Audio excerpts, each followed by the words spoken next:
there is a real grassroots rage, disappointment, anger towards all of our institutions, government, business, media.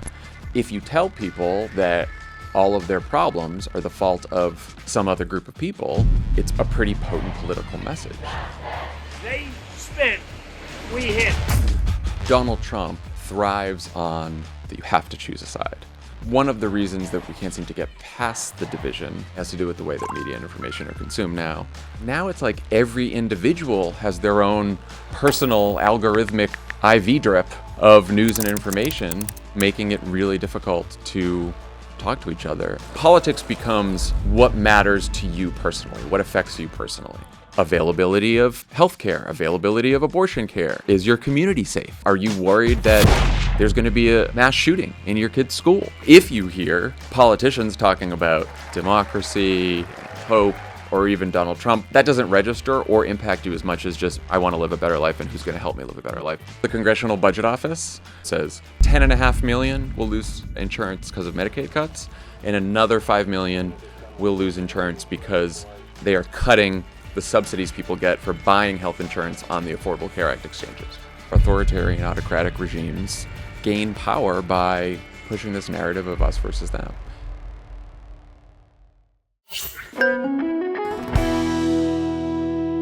Hi, I'm Mayim Bialik. I'm Jonathan Cohen. Welcome to a very special breakdown of essentially, do you like the country you're living in? There are a lot of complex topics, and it is very hard to distinguish between what one side is saying, what the other side is saying. One of the things that I've been focusing on so much is the divisiveness in this country, and it feels like it's only getting worse. But our guest today literally makes a living out of trying to help us understand how there is more that unites us than divides us, while also really applying a critical eye to some of what's going on. And his perspective is Democracy or Else, which also happens to be the title of the book that he wrote with the two other Obama staffers that he hosts Pod Save America with. We're going to be talking to Jon Favreau. He was Barack Obama's head speechwriter from 2005 to 2013. He co-founded Crooked Media, where he's a co-host of Pod Save America. He's also the host of Offline with Jon Favreau and host of The Wilderness, which we're going to talk to him about today. The book, Democracy or Else, How to Save America in 10 Easy Steps. And one of the things that I love about this conversation, which I hope you will love as well, is how much we talk about where common ground is, what are the things that we can actually do to kind of maintain our sanity in what feels like an unprecedented time. And he also helps us really understand what is unprecedented and what is just sort of politics by a different kind of hat than some of us may be comfortable with. A few things that we're going to cover specifically. We're going to talk about Doge. We're going to talk about the Elon cuts. Did they actually save any money? Is anything efficient happening in Washington, D.C.? We're going to talk about the big, beautiful bill and the risk to Medicare. And is it increasing the deficit or is it keeping the deficit the same? Keep in mind, there's also a tremendous amount in this episode about hope and what it looks like for you to fight for the America that so many of us love and want to believe has potential. And the risk to that potential in the terms of crypto, potential crypto scams, influence on government, what we need to know, and how to make sure that whatever influence is happening, we can potentially regulate and put safeguards around. Let's welcome to the breakdown, Jon Favreau. Break it down. Thanks for having me. Why do you have Jon Favreau's name? I know. Why does he have my name? Who came first? He definitely came first because I remember the first time I realized it, I was watching Rudy. Okay. And at the end of Rudy, I saw the credits. You're like, I'm like, that's my name, but that's exactly how I spell my name.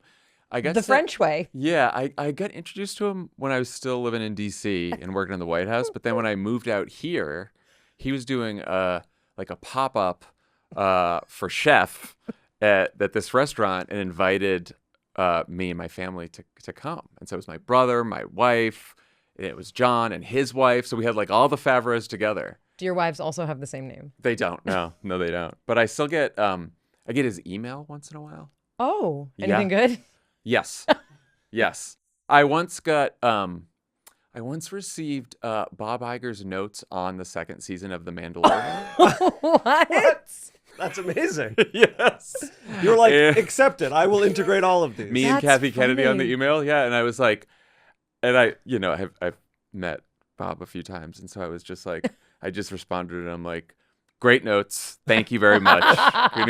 And then I forwarded it to John and I was like, I got your mail again. You are a Jonathan, I presume. I'm a Jonathan. But you yeah. never were like, I should be Jonathan Favreau because he's got the Jon Favreau thing down. No, I tried going by Jonathan when I was a kid, and my mother always wanted that, but it just didn't take. I'll tell you, it's very effective. I know you were another. Yeah, I like being a Jonathan though.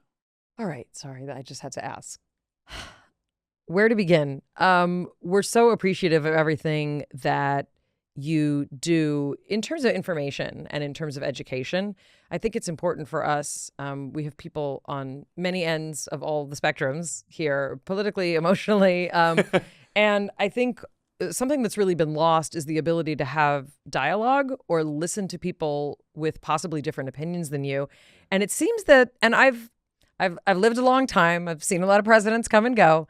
There's something about, and it could be the social media of it. I'm sure there's many reasons. There's something about this presidency that is so incredibly polarizing that it has divided families, stopped conversations, and broken up friendships and relationships in a way that I've never seen. What is going on with this level of divisiveness from where you sit?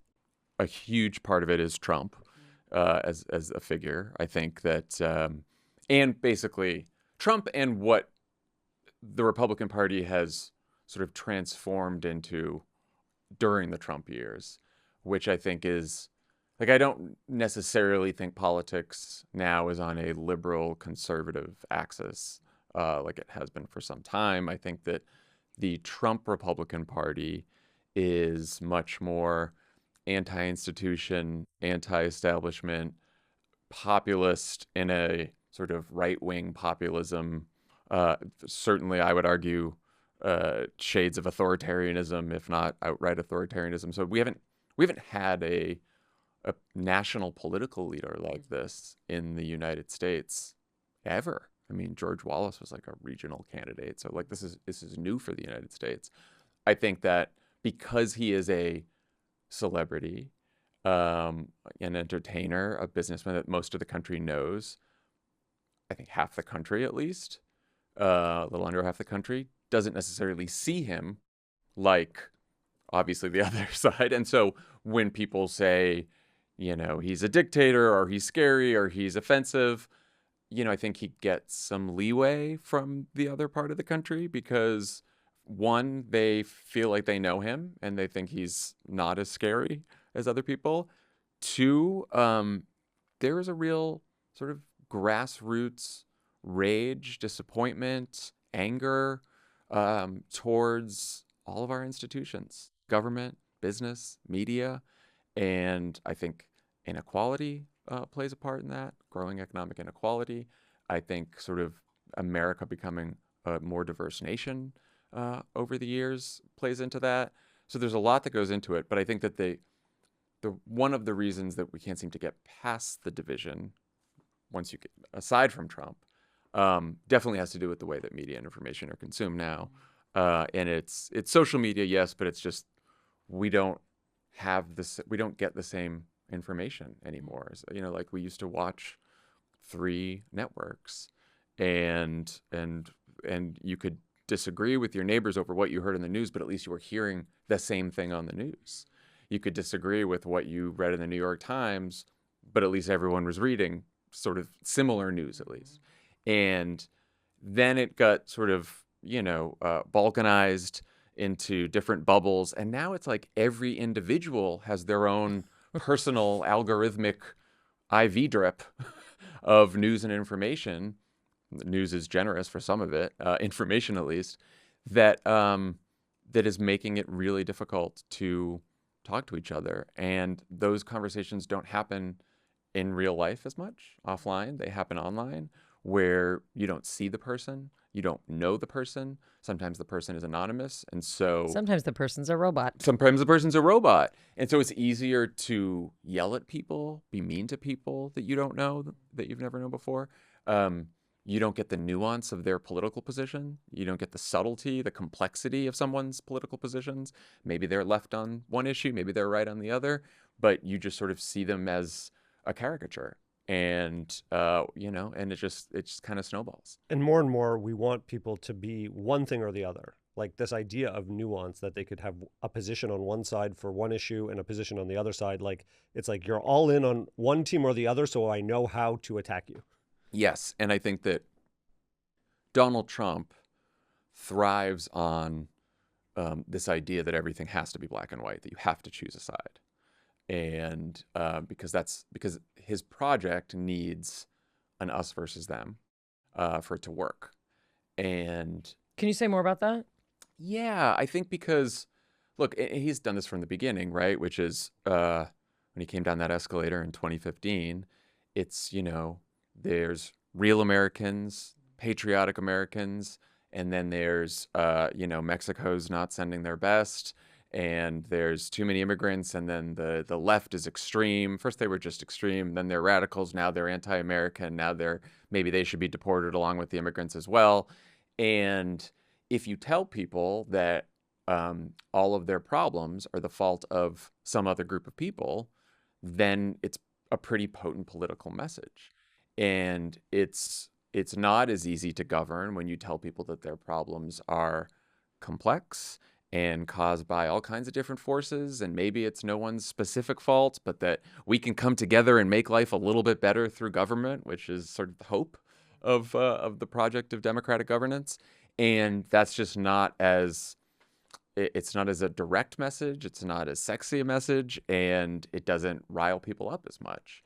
And so, and it's not just Donald Trump's project. Like, this is Viktor Orban in Hungary, Putin in Russia, Bolsonaro when he was in Brazil, like all over the world throughout history, more authoritarian autocratic regimes, they gain power by pushing this narrative of us versus them. Solving complex problems does not work on a hat.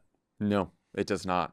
It does not. And the frustration for why our problems aren't solved is real and legitimate because, I was in the White House for 5 years, and we arrived with the best of intentions, and I worked with people who every single day worked their asses off to try to do better for people and make life better for people, and they all had the right motivation, and we made all kinds of mistakes, and progress was slower than we'd like on a whole host of issues. And in some ways that's the reality of governance, but it's that frustration and the slowness of democracy and democratic governance that within it contains the seeds of how a populist authoritarian project can thrive, because the disenchantment with democratic governance and the progress that it delivers and the benefits it brings eventually builds and builds and builds. And look, in a country of over 300 million people that is a multi-ethnic, multiracial democracy, that is even harder. That is a project that no one on earth throughout history has been able to achieve. Mayim Bialik's breakdown is supported by Thrive Cosmetics. There's a new makeup trend that I really like. It's lining the top lid with like a bold color, like a yellow or a deep blue. It seems like a simple trick, but it makes a real statement and looks super professional. I may have to try it sometime soon. Whether you're all about simple mascara and gloss, or you want to play with bold shapes and colors and try new things, there's always a trusty favorite that you use for every look. Thrive Cosmetics makes certified 100% vegan and cruelty-free products that you can depend on for everything from simple daily wear to show-stopping self-expression. And it's all made with clean, skin-loving ingredients, high-performance and trademarked formulas, and uncompromising standards. One of my favorite things about Thrive Cosmetics is they give back to a ton of causes that are important to so many of us, like cancer, domestic abuse, homelessness, poverty, racial and social justice. And for every product purchased, Thrive Cosmetics donates products and funds to help communities thrive. One of my favorite Thrive products is their Liquid Lash Extensions Mascara. It gives me fuller lashes without the heaviness, without the clumping, and it's easy to remove, slides right off with warm water. Thrive's unique formula creates tubes around each eyelash to lengthen them. Nourishing ingredients support longer, stronger, healthier looking lashes over time. Try your new trusty favorites with an exclusive set for our listeners. New customers can get the Liquid Lash Extensions Mascara and a mini-sized brilliant eye brightener at a special set price with free shipping at thrivecosmetics.com/MBB. That's Thrive Cosmetics, CAUSEMETICS.com/MBB. Mayim Bialik's Breakdown is supported by Symbiotica. Want to glow this summer? Let me tell you about one of our favorite brands, Symbiotica. Whether your goal is radiant skin, more energy, or better gut health, guess what? Symbiotica's clean ingredient, powerful supplements help you feel your best all summer long and help you glow from the inside out. They've become a staple in my routine. We recently got into Symbiotica's Magnesium L3 and 8. It's a daily must-have for focus, for mood. Their liquid magnesium packets utilize cutting-edge technology. They deliver better absorption for better results. It keeps us feeling our best, and we're super big fans of the vanilla cream flavor. I love how stress-free Symbiotica makes sticking to healthy habits, even during vacations, during road trips. The packets fit right into your bag or your pocket whenever you need it. Stay consistent this summer with Symbiotica. Head to symbiotica.com/break to get 20% off plus free shipping. That's symbiotica.com/break for 20% off plus free shipping. One more time, symbiotica.com/break for 20% off plus free shipping. Mayim Bialik's Breakdown is supported by BetterHelp. As we talk about here very frequently on the podcast, there's still stigma out there surrounding mental health, and in particular, around men's mental health. And the strength that comes from maintaining a healthy mind is something we love to highlight and want to talk about more and more. Men today face immense pressure to perform, to provide, to keep it all together. It's no wonder that 6 million men in the US suffer from depression every year, and it's often undiagnosed. It's okay to struggle. Real strength comes from opening up about what you're carrying and doing something about it so that you can be at your best for yourself and for everyone in your life. If you're a man and you're feeling the weight of the world, talk to someone, a friend, a loved one, a therapist, somebody.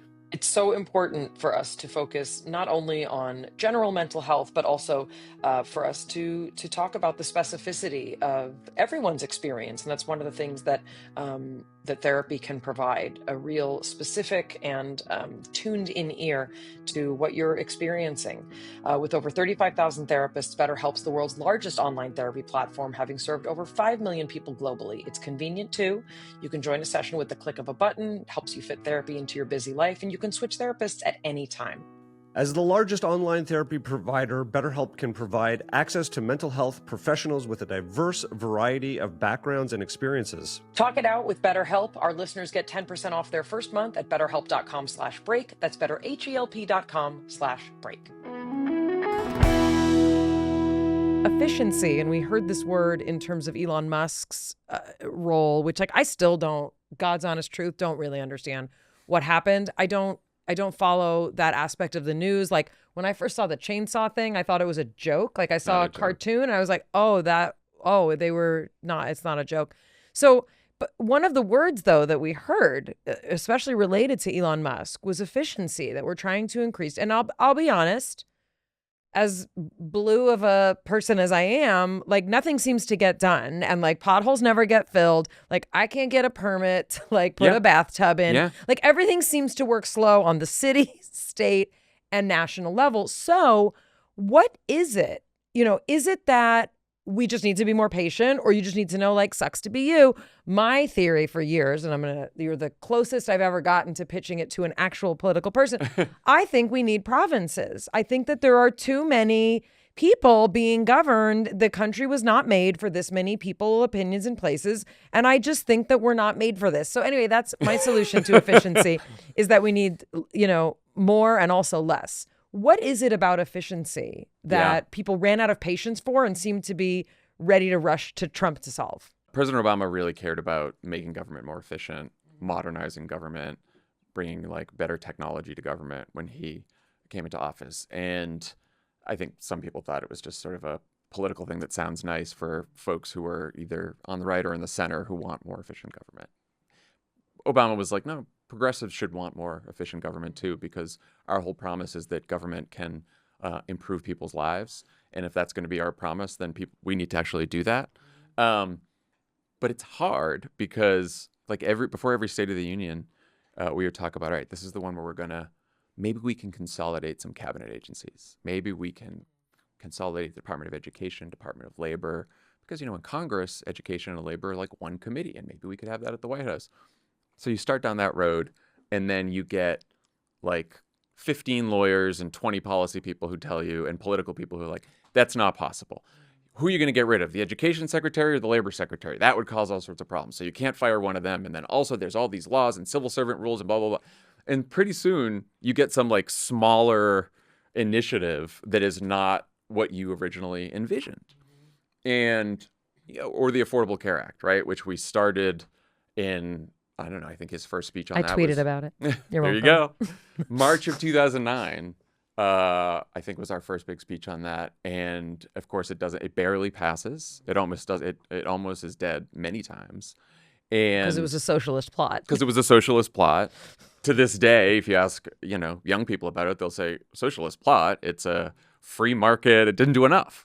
Well, of course it didn't do enough because we had 60 senators for a little bit. Most of them, or a good chunk of them at the time, were from very red states, not very progressive. And every senator and every House member has a constituency that they care about. So they want this in the bill, but then someone else. So it's just a lot of people to deal with. And it's really hard. The system is designed to not do really big things. It is designed for slow incremental change. Like that is the system that the founders, like, I think we'd be a lot better off, honestly, if we had like a parliamentary system, right? I was going to say parliament, but I went with province first. It Right. would involve No, a but parliament. Yeah, a parliament system will make it easier, right? Like if your party, you're the leader of the party, you got a majority in the legislative branch, you implement your agenda. If it's good, great. People send you back. If not, they get you out, right? We don't have that system. And so I think that makes it difficult for the left, the center left, to continually make the progress that people expect. Why do people expect so much? One, a lot of people struggling, a lot of people who can't afford basic costs of living right now. And two, we also live in an information environment where everything is immediate. So we're on social media all the time and we're watching news happen. News cycles used to be, 24 hours. Now they're like 5 minutes. And so we expect things to happen fast, and government's not like that. So you put all that together, and then someone comes along and is like, oh yeah, the system's not just broken and inefficient, it's corrupt. These people are screwing you over. I can fix it. Just me. I'm strong enough to fix it. I can, smash some heads and break some things and eliminate departments, and just trust me and I'll fix it. And the way I'll fix it is to hurt or push aside these other people who are really the source of your problems. And so Elon comes in and thinks it's like another company that he runs. I mean, this is to your point about running things like business. And, these tech startups, if you take Twitter down for a day because you fired half the staff and it's not operating, that's inconvenient for a lot of people, but it's not, world ending, or at least it doesn't like screw someone's life up. You shut government down, or you eliminate parts of the National Weather Service, or you install someone in FEMA who doesn't know the hurricane season or any of those things. You do that, then like you are jeopardizing people's lives. Like even I knew there is a hurricane season. There is a hurricane season. I couldn't tell you when it is, but I'm not in that job. Right. There's like a meteorologist in South Florida telling people like last year I was able to tell you could just when the Google it. hurricane would turn. This year there's been so many cuts I can't even tell you anymore because we don't know where things are. And that's important because people's houses are in the way of these hurricanes. Yes. Well, yes, and yes, and that's the sort of practical the practical essence of it. The more conceptual complexity is you want to believe that people in government know what they're doing and that someone's in charge that is moving things in a direction that hopefully will benefit people. I mean, that's spoken as a bleeding heart liberal, like I'm... You want to believe that, but then government moves so slowly. There's no alternative. If you live in one of the blue states, New York or California, you see that endless red tape makes almost anything impossible. You can't build new houses. You can't redo the house that you have. You can't, you're just mired in nonsense. And so we don't have the parliamentary system, which is why it makes sense when someone says, I'm going to fix this. But the reality of them actually fixing it, now we're into some nuance as to what's happening. And the media sphere is challenging that reality, making it very difficult to even understand. Like, go back to Elon on Doge. We're supposed to say there. What was I don't know what the number was that was quoted, but first he said 2 trillion, then he went down to 1 trillion. Then he actually saved, he says 165 billion. It's probably less than that. And then the bill that's coming to Congress to codify the actual cuts that they made is 9 billion. So we went from 2 trillion to 9 billion. So 2 trillion to 9 billion.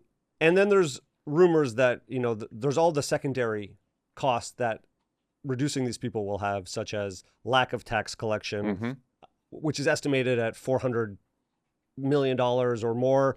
And so is it just impossible to have a balance sheet and do any accounting for a country this big, and we should just give up? Because people are making pretty significant decisions based on math that seems totally made up, and the goalposts are moving all the time. How does anyone make any sense of this? This is what happens when you have only outsiders coming into government, believing that everyone in government is either an idiot or corrupt, and anyone could actually do this, and anyone could fix this, and we run businesses and we're entrepreneurs, and so these people don't know what the hell they're doing, and so we're going to come in and fix things. And then you get there and you realize how complex it is. And that's not to defend the lack of progress, but it's a little more complex than you think. But then there's basics. People were telling Elon Musk and Donald Trump and all the people who run Washington, and many of them know this, that the real money, if you're going to cut the deficit, if you're going to make government more efficient, you got to go where the money is if you're going to do cuts. Defense. And yeah, the most of our budget, most of the United States budget is a defense budget, Medicare, Medicaid, Social Security, and the interest that we pay on the debt. That's it. That's most of the country. And all the other stuff that Elon was doing is just that represents a tiny percentage of the budget anyway. And he didn't even make that more efficient. He just fired a bunch of people, cut a bunch of government services, and then created some chaos. And that was that. One of the things that I think, I find so confusing is you can get people saying two completely opposite things simply because of what party they're registered to vote under. So you can have someone say, this is a total disaster. And then you can have someone say it's a total success. And this makes me kind of cuckoo. It makes me crazy because it feels like, why are we even talking about this? If you're just going to, if you're just going to make your decision based specifically on the position you want to hold because it's who you want to vote for, then I don't really need to talk to you about it, right? But if we're having practical conversations, then I do want to know, I want to know why the Democratic Party, hasn't stepped up in the ways that so many of us wanted them to, right? I want to know if I'm really trying to understand what's happening. And I am allowed to have a perspective that I'm a liberal person. I believe in supporting poor people, all the things that I believe. But when it comes down to it, how do you engage in honest conversations without just shouting in a matchbox? I don't think it's difficult if people are sort of all operating on the same set of facts. I think it's tough to do that now. I know, personally, our podcast is liberal. People know we're not hiding it because we are former Obama staffers. People know where we come from. But I try very hard. Our staff does. Our other hosts do, to make sure that even as we are offering our opinion about politics, we are doing so based on facts and what is true.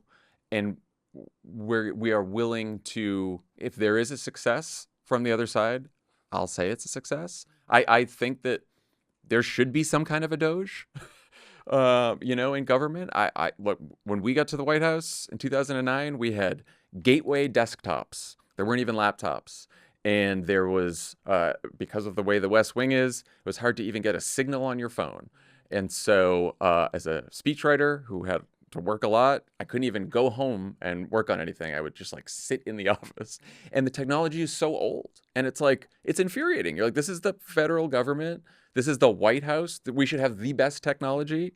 We should have the best everything, right? We should, in that way, it should be run like a business. So I do think that there are federal agencies all over the country with people who probably aren't doing as much work as they could be doing, or positions that we don't need. There's so, not enough people answering the phone at Social Security. Certainly not. I wait a long time to talk to them about my mom. And like, they're doing these Medicaid work requirements now, and they're like, well, you should work if you're going to get Medicaid, and fine, but the reporting requirements are designed to kick people off Medicaid. And the reason that they're designed to kick people off is because some of these websites for Medicaid, like, they stop working at 9 p.m. You can't go, like, an office is, if you're in a rural area, it's like 30 miles away. So I deeply believe that you need to make government more efficient, work for people, more nimble, more technologically adept. So like, I'm willing to say those things, and I'm also willing to say that if we're going to have a really hard conversation about how to reduce the deficit, we're going to have to figure out how to slow the rate of growth in healthcare, because that's what's driving growth in Medicare and Medicaid, right? And I don't want to cut benefits for people to do that, but we do need to figure out how to make it sustainable for the long term. Right? I mean, we're big fans of also not facilitating people getting sick in the first place the way the government subsidizes. In terms of cutting the deficit and Medicare spending, both of those are wrapped up in the big, beautiful bill. And I, just driving here today, was listening to two very different versions of reality about what is in this bill and what the impacts of this bill will be. This is the bill that Elon Musk left the government over, in theory. Yes. Correct. And is now very mad at. At least we know about he's that. So mad. Yeah, he's very mad now. So, does it increase the deficit? Yes. Does it not increase the deficit, which we've also heard? This should be simple. Yes, I want something to be simple. This should not be one side says and the other side says, and where do we? So the Congress has something called the Congressional Budget Office. So we would say they are the nonpartisan scorekeepers for Congress. So both parties. That's exactly what we need. A scorekeeper. A scorekeeper. So both parties send them legislation, and then they score it for how much it's going to cost, how much it's going to increase the deficit, what are the effects going to be on the budget. Just one point on this.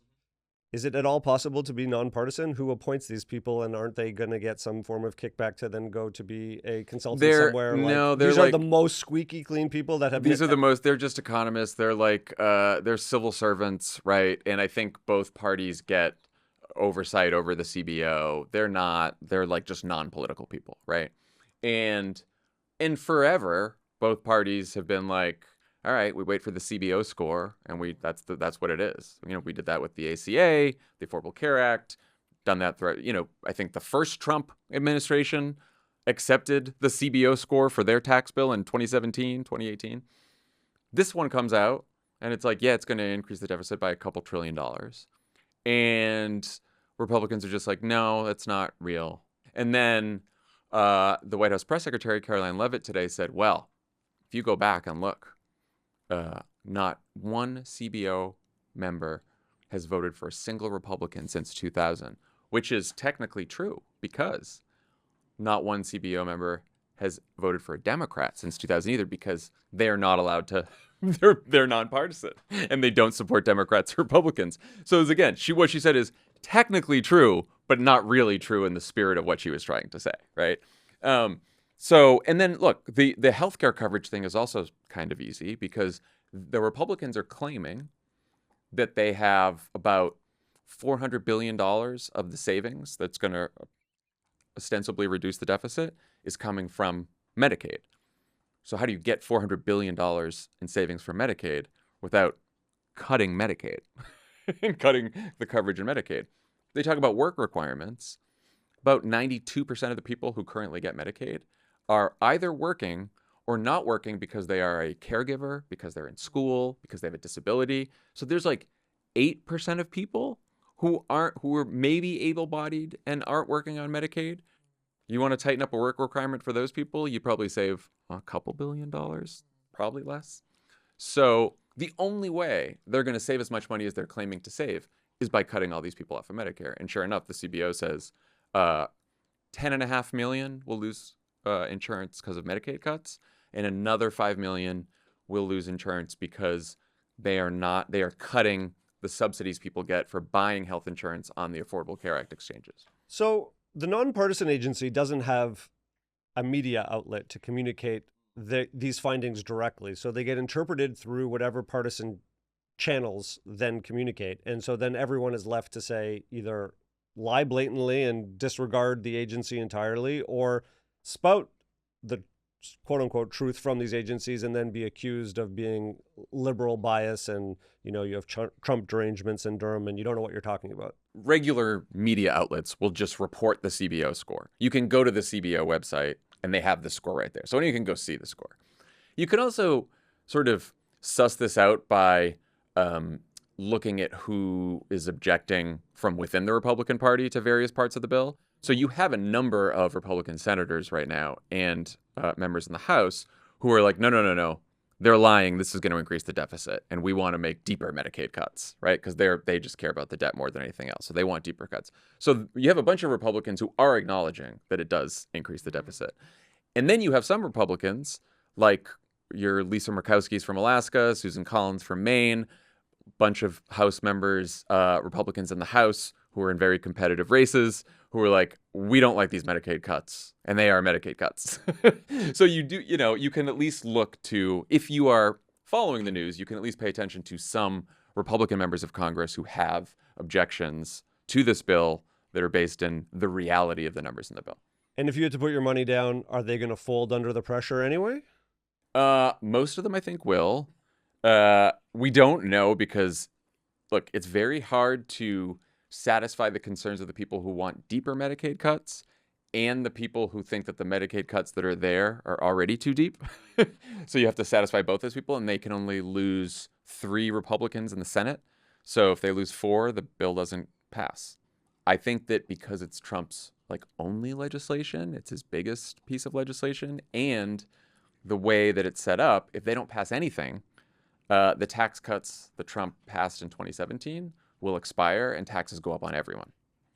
So there is a cliff at the end of the year where all these people know, if we don't pass any, now they might end up passing something that's just we'll extend some of the tax cuts for everyone. For some people, we won't do any of the Medicaid cuts and we won't do many other cuts, and it'll raise the deficit and whatever. At least we stopped a tax hike. Maybe that's their, if things really go badly for them, that's their sort of out. And this is the talking point that we hear. Everyone is 67% of people are going to have their taxes increased. It's not that it's because you will reverse the tax cuts that had previously gone into effect. Yeah, and they're trying to say if we don't do this, Democrats will, because the Democrats will raise the taxes. And the truth is, if it got to that point, every Democrat would come together to say, all right, let's extend the tax cuts for everyone making under, I don't know, $500,000. And let's just get rid of the tax cuts for everyone above that. And then, we'll be fine with that. The theme is that there's nuance. It's not that everyone's going to have their taxes increased, 67% of people. There is another option that's not being spoken about. It's back to the black and white. If you don't do this, it's a threat. Yeah, these people, they are not even trying to negotiate with Democrats on this legislation in any way. No meetings, no offers, no nothing. It's let's do this. Let's scare as many people. Let's rally. We have the numbers. We have slim majorities, but we have enough. So let's just ram it through and not even bother getting the Democrats' advice or ideas on this. And then that's that. A lot of people, when you say these types of things, they're not even talking to us. The rebuttal to that is, well, when the left was in power, they just did whatever they wanted and they wouldn't negotiate either. Is that substantially different now? And if so, how?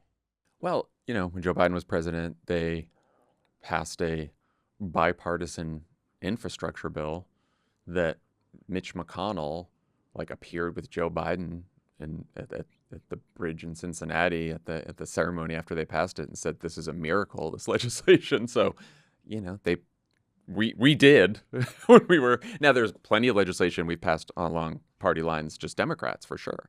But I think when possible, you're more likely to see Democrats sort of reach out to at least try to get Republicans on board than the other way around. Certainly in this administration. I think even in the first Trump administration, you saw more attempts to at least try to work with Democrats on some legislation.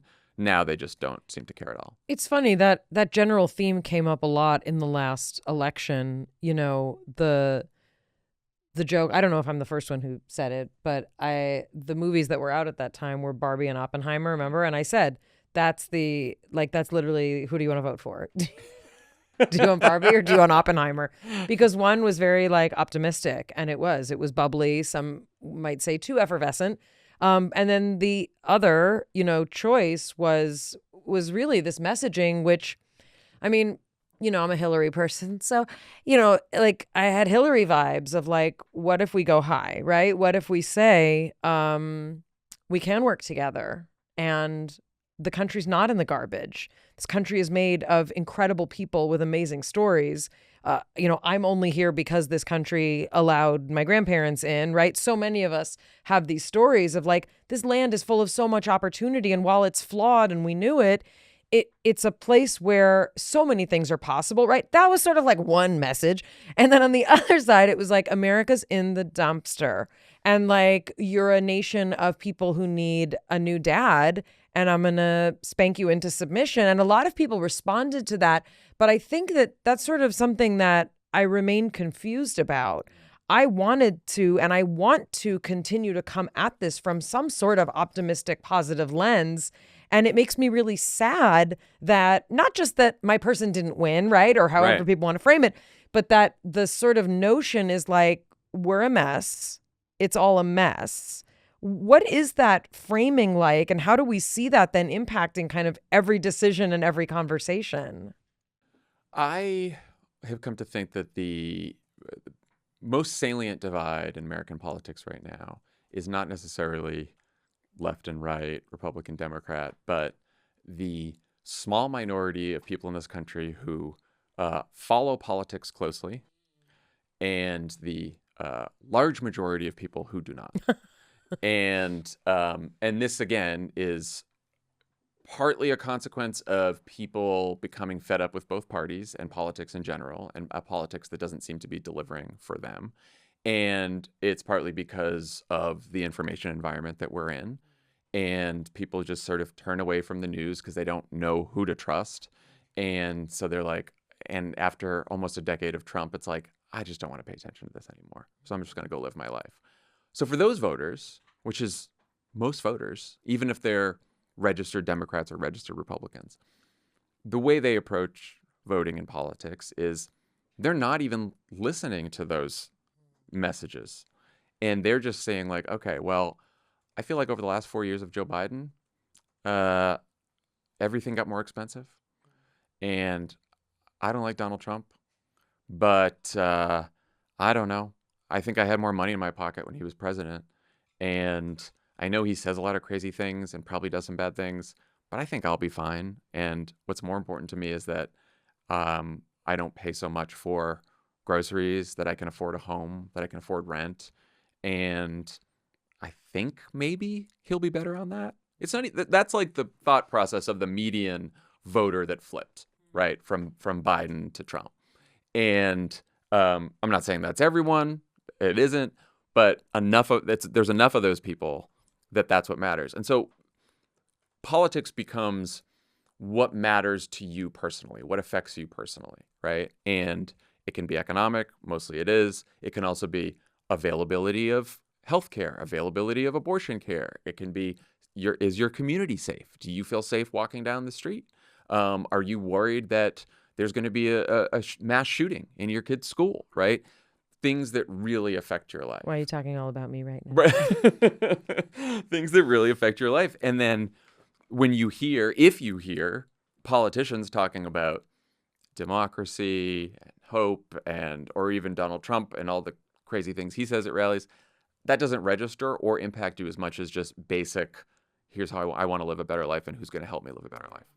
That's helpful because I think it also it removes some of the steam from the conversation, right? To be able to realize, and I think that's, also it's a challenge, living in Los Angeles where there's a real homogeneity, in many cases.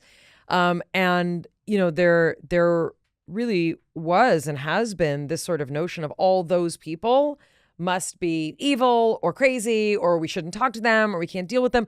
But what you're presenting is, I think, a much more sobering and humble perspective on what is actually going on in this country, which is that a lot of people are not constantly on social media scouring Trump's Twitter for this or that or looking at this or that. They're just kind of trying to get a sense of what's going to be right, and they're willing to overlook a lot of things. If you look at polls and of who won and why certain people voted different ways, people who follow politics closely, Kamala Harris won them overwhelmingly.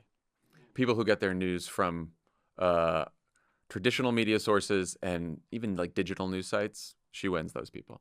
People who get their news from social media only, Trump wins them by a couple points. People who don't follow the news or don't follow politics at all, Trump wins by a significant margin. So Democrats, we are all the media that we're doing, and I do this for a living, right? Shouting but at like we're all matchbox. talking to people whose minds are pretty much made up. And it doesn't seem like that because we also hear the other side, and because there's a small minority on the Republican side who's following politics closely and engaging on social media and yelling at us. They have their own network. I see have their them. own network. And by the way, those people are much more extreme than the median Trump voter. What's interesting is so many people had these sweeping statements about the groups of people who were trying to analyze why were they so fed up with the Democratic Party that they switched. Like, what was it about Trump that spoke to this population of people? And basically, it's people who are like, I don't really want to follow it, and just I'd like more money in my pocket. And he may say crazy things, but like I need to feed my kids and have insurance. Yep. And for the last couple of years, I do a podcast called The Wilderness about the Democratic Party. We're still there. Just gonna have to do another season now. And what I do for that is I would talk to people who do focus groups of voters. And then I was like, I should just do these myself. So I started going around the country and doing focus groups and sitting down with voters. And it's wild. And it's a hard listen for people who are sometimes for liberals and Democrats, because they listen to episodes where I'm talking to these voters and they're like, how did you not scream at them? How can you stand these people? They're saying such stupid things. But they're not. I really enjoy sitting down with them because these are people who are like just living their lives and they're very busy. And some of them are working multiple jobs and they don't have time to watch CNN or Fox or MSNBC all day, or they don't have time to read the New York Times. They don't have time to even be on social media a lot. Some of them genuinely want to pay attention to the news, but where they get their news now is from like bits and pieces in maybe there's a TikTok that pops up that has some news in it, or maybe the YouTube algorithm takes them to something that's new, right? Like, This is not how we decide who should be the president of the It's United not how we States, but decide. apparently it is. It is. But when you hear these people's political views, you realize that like voters are extremely complicated people, and the ones who don't pay attention are even more complicated. I was in Vegas with, I was talking to Latino men, a group of Latino men in Vegas, who had voted for both parties before. This was before the 22 midterms. And at one point, I always ask every group, like, so what politicians do you like? Who do you like? One guy was like, you know who I like? I like Ron DeSantis, and I also like AOC. Oh. This was before DeSantis ran, of course, against Trump. But it was like, Florida, anti-establishment, outside the system. And he's not afraid to maybe say negative things about Trump once in a while or his party. And AOC's not afraid to like speak up and speak truth to power with Nancy Pelosi, and she's outside the system. And I kind of like, and I'm like, okay, I kind of get that. That's the new ticket. That's the new ticket, DeSantis AOC. Well, but what it speaks to, and I think you can probably speak to this, best in this room, and I'm sure many rooms, what it speaks to is people have a deep desire to feel empowered and to have a voice in what's happening, and also want people in power who can speak to that. Right? Like that's kind of like a human need that is devoid of political affiliation. Yes. And I think that in this information environment, people got very used to, after the first Trump presidency, having a president, for better or worse, and I would say worse, who was in their face all the time. I said, I don't want to know what he's freaking doing. When I was a kid, I never knew what the president was doing. He was communicating all the time. And he was on Twitter all the time. He was on TV all the time. You couldn't get In the away middle of from the him. night, I would wake up to be like, what happened while I slept? But I think what Democrats need to realize is like that's what people now expect from their leaders. is constant communication. And the question is, though, can you have a Democratic politician, hopefully several, who can communicate constantly, but not in a reality show style? Well, and this was sort of the challenge for Kamala. I didn't want to know that much about what she was doing or thinking either. But Right. you have to compete with that. And it became really complicated. And then people are like, she's tripping over her words and she's saying the same thing. And why is she saying that? Because the level, that's not what politicians are bred for, also. You know who's bred for that? Actors. Like, I Yes. am one. We're taught to bullshit for pay. Like, we're taught to make shit up and make it sound really real and convincing and grab you and hold you. And I understand politicians have always been like, you know, I grew up with like the image of Richard Nixon of like, don't be anyone but this, right? Right. Like, I grew up with dreams of Clinton and then the fall of Clinton in my house because we're socially conservative, you know, bleeding heart liberals. So it was like, how could he do that to his Yeah. wife, right? So, I mean, I've seen like all of these kind of like hills and valleys, but also that's not what I want from them. But pitch me the alternative, because if they have to communicate constantly and the algorithm needs it to be inflammatory, how do you do anything else? Yeah, so inflammatory works, fear and anger work, right? I also think about the other things that go viral. Humor, inspiration, hope, right? And I think fear and anger are. Why are you saying the hope word? You're going to make me cry. I was gonna say, I think fear and anger are more likely to go viral than hope and inspiration. But I do think there is a market for that. You did say hope with a question mark.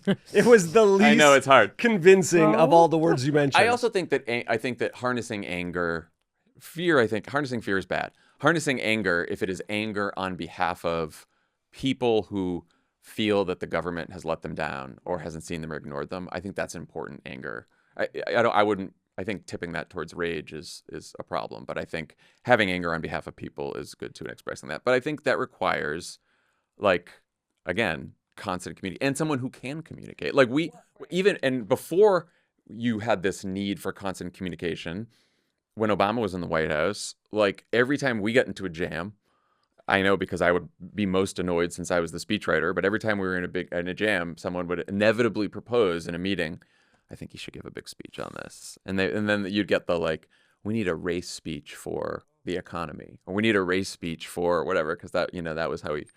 And so, but he could do that, right? And he could go up and give a big speech.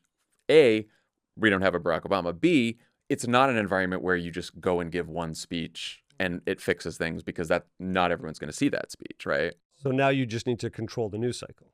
Or like, I mean, AOC does this well, right? Like, she is someone who you go on Instagram Live for, an hour. She's unfiltered. She doesn't seem like she's reading from it, because she's not. No, she's a very authentic politician. Well, I mean, love her or hate her. That's an authentic person. That's the kind of person, that that many of us saw in Obama, meaning I saw an authenticity, when you said hope, like there was a feeling in this country of, at least, sorry, I shouldn't say that. There was a feeling among certain people in this country that something was rising, and there was a mobilization of people who were hopeful.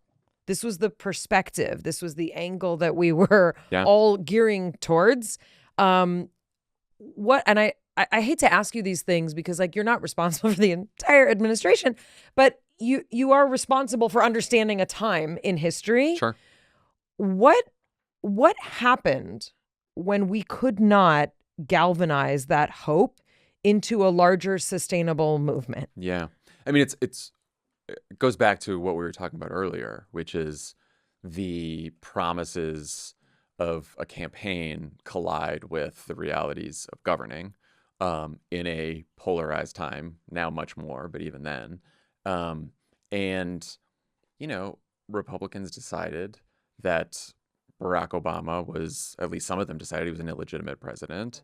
You had the Tea Party. And look, I also think some of this is not just on the Republicans. I think we had a financial crisis that was incredibly difficult to recover from and slow to recover from. And I don't think that was necessarily because of policy choices by Barack Obama. I mean, everyone talks about the bank bailouts, but like George Bush started those. And we just tried to keep the financial system afloat. But for a myriad reasons, like it was a slow recovery, and that's hard. And it goes back to, yes, people are hopeful and they're excited, and Barack Obama ended his presidency very well liked, and even by some Republicans. But that doesn't change the fact that a lot of people still hadn't, their finances still hadn't recovered, and there's a lot of kids who graduated around then who didn't get jobs. And that's almost always, right, the predictor is finances and the economy and things that many of us don't really know how to even wrap our heads around, meaning we know what rent is, we know what our budget is, we know what our personal sort of needs are, but not necessarily how to balance that with those of the entire nation. This brings me to another very complex issue that I think is painful to talk about, that has a tail to it. So the idea that when Obama left office, the economy hadn't recovered, that's a very complex number of inputs that are going to impact whether I get a job or not when I get out of school. That cannot only be attributed to the actions of one human being. So another thing at play right now is crypto. People don't have the time to either understand new technology or the implication of this, or the fact that the president now has multiple coins and a coin selling operation, and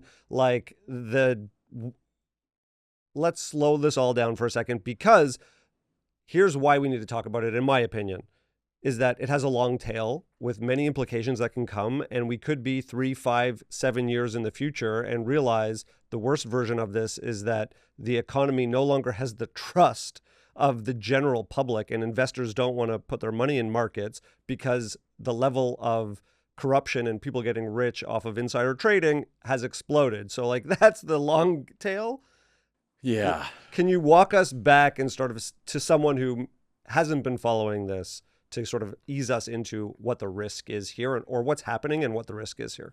I'll try to separate it out because there's sort of the crypto industry writ large, which there are, good arguments for, we got to regulate it way more than it is. There's also arguments for this is why crypto is valuable, and at least one form of banking and currency that people should be able to use, right? So I think there are fair arguments on both sides there. But the meme coin that Donald Trump exchange has, that they have created, basically this Donald Trump's family has created this meme coin, this Trump coin, that has no intrinsic value. It is basically just what investors decide the value is. It's like a trading card, basically. and the art was potentially developed for someone else before he got it. Is there any truth to this? I heard this, but I don't know enough about that story to really. Okay. But yeah, I heard it. It was I think it was Sylvester Stallone. Correct. That's what I heard. And yeah. I haven't even gone deep into what the art is, but supposedly there's pictures of him with just all manner of action hero poses that you would be you could slap on Sylvester's face to that and you'd be that would make sense. So the Trump family owns most of the Trump coins. They also make money every time there's an exchange of the coins and on the transactions, right? And so if you want to curry favor with the Trump family, you can buy a bunch of Trump coins. And now the Trump people will say, well, we don't know. True, but the people who are buying them tell them. And in fact, say it very publicly. And the way this works on a policy level, when I believe there was a lumber company that was trying to avoid, that was going to get hit pretty hard with the tariffs on trucking. And they decided to buy a bunch of Trump coin and then put out a press release saying that they bought a bunch of Trump coin, and that they hope that the tariffs can come down. Now, it didn't work for them because they want other tariffs, but this is what's happening. That's one example. But it did work for Jesse Powell. It did, right. And it worked for, who was the Binance guy? This guy who was Justin Sink, who I believe was under investigation, SEC investigation, and then he bought a bunch of 75 million. I forget if it was Jesse or the Binance. Yeah, you're seeing this happen now, right? Which is people who are either in trouble or or need a policy from the Trump administration or need some kind of a favor will either buy the Trump coin or just go to a dinner, pay a bunch of money to go to a dinner at the with Trump. Trump does a lot of things that other people do. He just does them without caring what people will think about it. Meaning that is something that happens. He says a lot of things. He believes a lot of things. Like anyone who thinks that, their political party has a squeaky clean, untarnished candidate is mistaken, and even those of us who believe so devoutly in Hillary or in Obama, like that's true too. They're humans and they're human politicians, right? So what do you say to people who would say, okay, Trump is doing a disgusting, blatant thing, but other politicians do it in other ways. They're just sneaky about it. It's widely known that Nancy Pelosi and her husband beat the market in ways that could never possibly. And you're buying favors left and right. Like, I mean, I'm happy to be wrong here, but is that just politics and he's just so unabashed about it? He's better at it. It is not politics. Some of the things that they do in this White House, like we get to the White House, we had ethics trainings that was like, you can't even accept a lunch that's over $50. What is that, just for staffers who they're trying to put a nice mask on everyone else, and then the people who are actually in positions of power are just stuffing money in their pocket? Well, they have to do financial disclosures, and right, if you're running for office, and so you're very public. And in fact, I think if you are an elected official, you are. It's easier to know if someone because you're just so public, and your finances have to be public, right? Or at least a lot of them, there's a disclosure. But here's a good example. Bob Menendez, former senator from New Jersey. Oh. The Biden Justice Department, Democratic president, Justice Department, investigated him and found him guilty of just accepting bribes, gold bars. It's really crazy. Just really corrupt. It was really super, nuts. super corrupt. And he gets convicted, right? So that's justice. Democrats go after one of their own, right? And this week, Bob Menendez is like, you know what? I just want to say, I think that I agree with Donald Trump that the Justice Department under Democrats is weaponized because I think Joe Biden's Justice Department went after me because I didn't support Barack Obama on the Iran deal, and I didn't support his Cuba opening, and I think that carried over to the Biden administration, and he's doing it because he knows that it doesn't matter if you're a Donald Trump is bipartisan when it comes to pardoning corrupt politicians.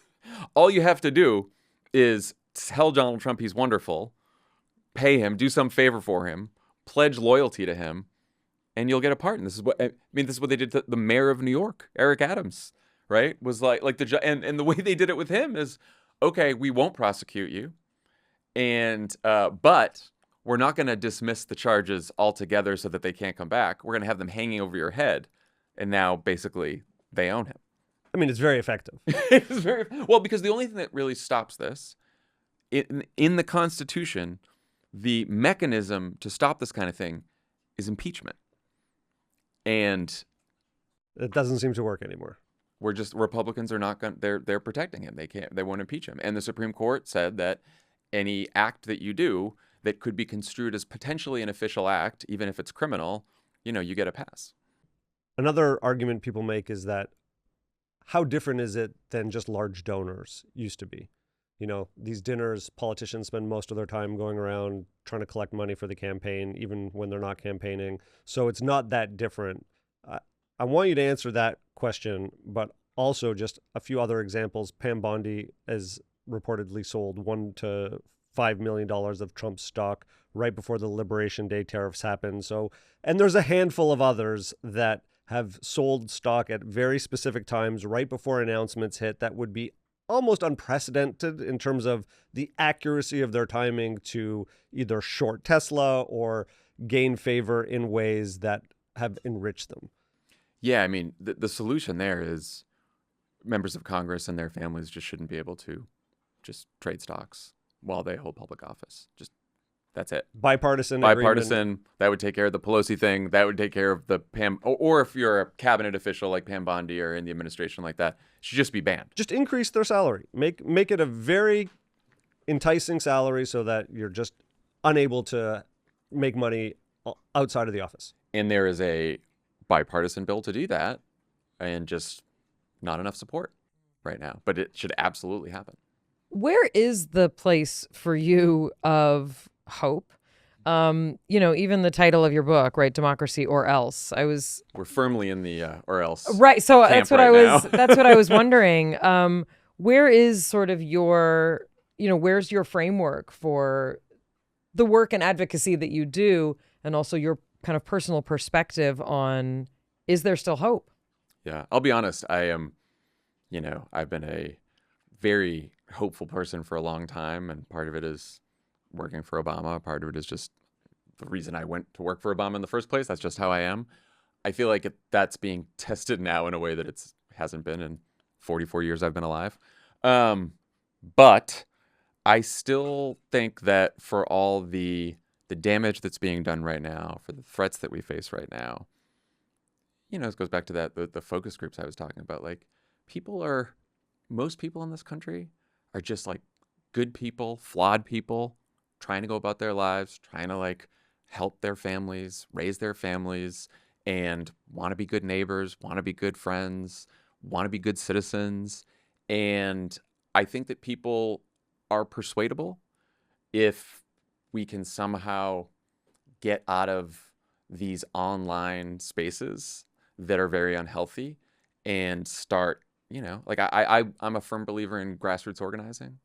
And if you've ever been on doors for a campaign, it can be like really frustrating and it's harder and harder. But those types of conversations, and I don't even know if door knocking is the best way to do it anymore, but those types of in-person real life conversations, I've had them with people who were from the other party, and I've seen people change their minds, right? It can happen.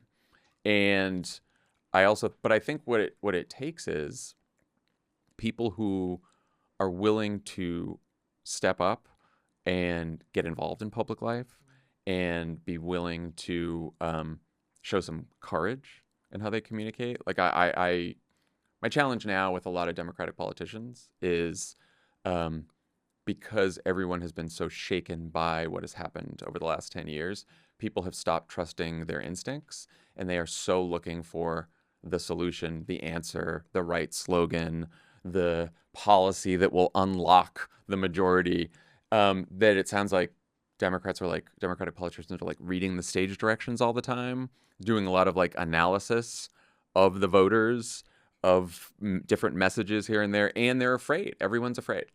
And so they're not just saying what they believe. And what I want people to do, people in power especially, something happens in the news, Donald Trump does something, someone else does something, like, don't read social media first, don't turn on the news, don't talk to your advisors, just like sit with it yourself and think about how it makes you feel and what you want to say about it. And then just like operate from there, because people have very finely honed bullshit detectors in this country, and people have every reason to be skeptical and even cynical because of politics, not just because of Trump, but because of everyone else. And to break through that, you've really got to just speak from a place of authenticity and what you actually really believe. And, you get that a lot from younger generations. And I just hope that, I have hope that people in this country can still make a difference, can still like persuade people. One of the things that I appreciate that hope, and I also know that one of the things that has been so divisive for the Democratic Party in particular is something that I really think, Trump kind of incubated, this notion that the far left speaks for all of us or all of the Democratic Party or all liberals, right? Can you talk a little bit about the conflation of the far left and, in many cases, things that are quite extreme, meaning just like you said that Fox News is really an extreme end of the spectrum for Republican voters. It seems that a lot of the things that are really on a pretty extreme, end of the spectrum for those on the other side really got, first of all, incubated, I think, by Trump and really exploited. And I also don't feel like the Democratic Party did its best to distinguish itself from some of that. Can you speak to that? Because that's a place where a lot of people feel like, I had hope, but if this is what they think of us, right, how can I align with this? When you have, and this is the case throughout history, when you have an authoritarian threat, right, the only way to beat that back is with the broadest possible coalition. And countries fail and democratic governments fall when the center right is divided from the center left, is divided from the far left, and they're all fighting amongst each other. And then, the authoritarians party, which usually does not have majority support at all, ends up winning. And so since 2016, 2017, the Democratic project has been to build a coalition that spans from AOC and even further left to Joe Manchin and the Never Trumpers who used to be Republicans. And that is a big, big coalition. And it's really hard to keep it together. And so when you have people on the extreme far left, oftentimes the instinct from folks on the center left is not to push them out of the coalition or call them out because it will increase divisiveness. That said, you got to have your lines, right? And this is also an online phenomenon, right? Which is like, I have come to know organizers, people who've actually knocked on doors, been on campaigns, worked for causes, who are from the far left to the center right. And the big division is not ideological. It's with the people who've actually done the work of trying to knock on doors and persuade people versus people who perform politics online mostly and have never really had to sit down with someone and try to convince them. And it also the difference between, like, there's a place for marching and protest, but marching and protest also doesn't require you to sit with someone. No, and in many cases, there's a refusal to sit with someone that they, presume does not agree with them. And I think that's a problem on the left, not just strategically, but it has to do with like how we view the world. Like it has to do with our ideology, because part of, I think, being progressive or liberal is believing in pluralism. And pluralism requires you to, we talk a lot about diversity of identity and race and religion and socioeconomic diversity, but we also have to respect diversity of ideas and politics and ideology. And we don't have to play nice with every Republican or people that we don't agree with, but we have to learn to live with them in this country of over 300 million people, because even if we win, they're not going away. We don't want them to. Maybe Donald Trump and his party wants people to go away and is trying to deport them, but that's not our view of the world. Because if we start picking and choosing who needs to get out of the coalition, who can't be here, who's not American, then we're like them. And we're not just like them in style. That's their ideology. Our ideology is, we can have a country with this many people who are this different and believe different things and come from different places. And yet somehow, even with all these differing views and people, like, we can live together in peace and relative prosperity. That's it. That's the project. And so if that's our North Star, then we have to make sure our actions reflect that. And whether you're far left or center right, if your actions and the way you approach politics doesn't reflect that ideal of what this country should be, then you should think about whether you're really living up to the ideology and the values that you profess. And it's not only about rejecting the right, it's also about rejecting factions of the left who may not use the right terms or have the same ideology. Like the far, far left has become so divisive as to divide amongst themselves. I think that we went through a period of that is now waning. I think that's a good thing, because, there is a difference between trying to persuade people that, trying to open people's minds to experiences, identities, people that they have not encountered before, and to get them to accept those Sure. people, right? Like, there's a difference between that and if you encounter someone who hasn't had those experiences, shouting them down or scolding them or making them feel bad. And not just from like a people should be nicer kind of stance, but like just brass tacks politics. Like, no one ever convinced anyone to join a movement by yelling at them or scolding them. Like, Give them snacks. you're right. Like, the point is to expand your movement and expand your coalition. That's how you win power. And you don't do that by just screaming at people and yelling at people and challenging their motivations and calling them evil and accusing them of things. Like, that's just, it might feel good to you and it might feel good to the people who are in your movement, but it is self-defeating as a political strategy, and it always has been. Was there anything that you learned by sitting down with people that sort of was beyond the fact that most people aren't thinking about these things? Were there insights to be gleaned there?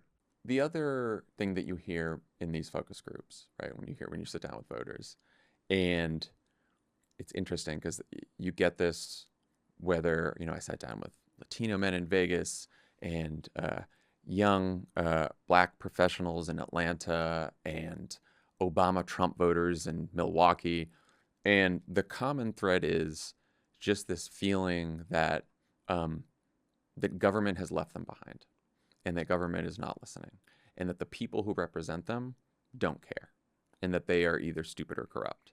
And when you hear this enough, you start to understand where Trump came from, and you start to understand where, RFK Jr. and all of these sort of anti-institutional maybe seem like cranks to us.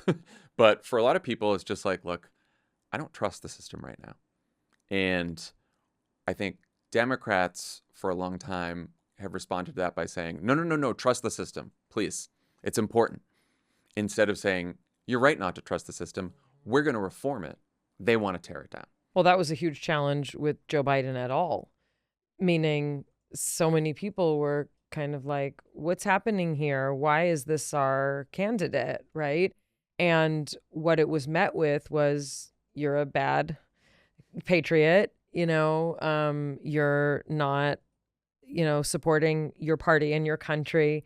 And I think that was some of the confusion that a lot of people had, was not so much me wanting to analyze why people didn't or weren't ready for a woman president or a president of color, in the form of Kamala Harris, but to be able to say, if I don't feel like I'm being told the truth, what else can I not trust?